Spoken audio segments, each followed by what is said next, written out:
Welcome back.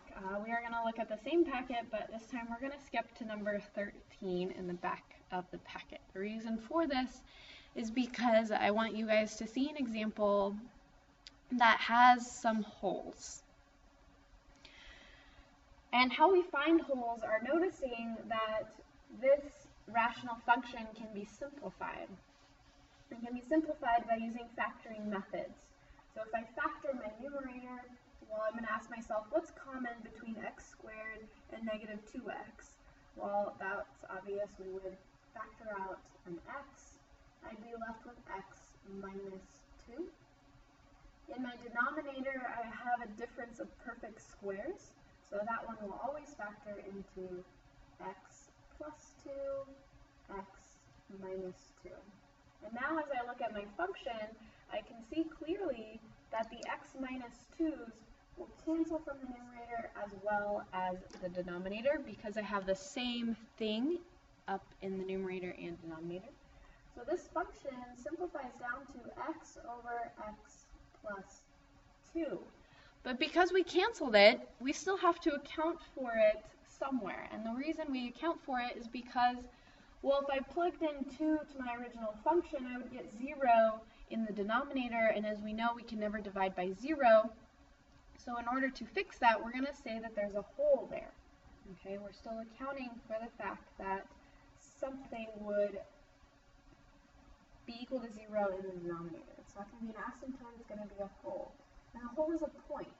So I'm going to come over here and set what I canceled, x minus 2 equal to 0, and I get that x equals 2. And I can verify that if I plugged in 2, 2 squared is 4, 4 minus 4 would be 0, divided by 0 is a bad thing.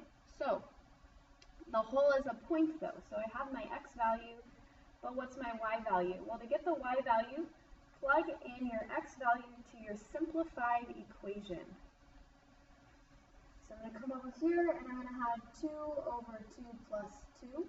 So 2 over 4, which simplifies to 1/2. So my hole is happening at 2, 1/2. And that's how you guys would find whether a function has a hole or not.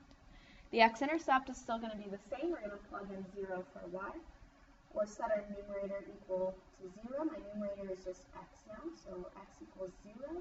My point will be 0, 0. Since 0, 0 is the origin, the y-intercept will be the exact same. The vertical asymptote is when I set my denominator equal to 0, so now I have x plus 2 equal to 0, x will equal negative 2. That is a line, so I can leave it as written. Horizontal asymptotes, well, I can see that my exponents are the same, so therefore I'm going to have 1 divided by 1, because those are the coefficients, so y will be equal to 1, and since I have a horizontal asymptote, I will not have a slant asymptote. And again, I would then go down and graph all of these beautiful points. Now to graph a hole, we're actually going to draw an open circle, like a black hole, on our graph. So we're going to have xy, 1, 1.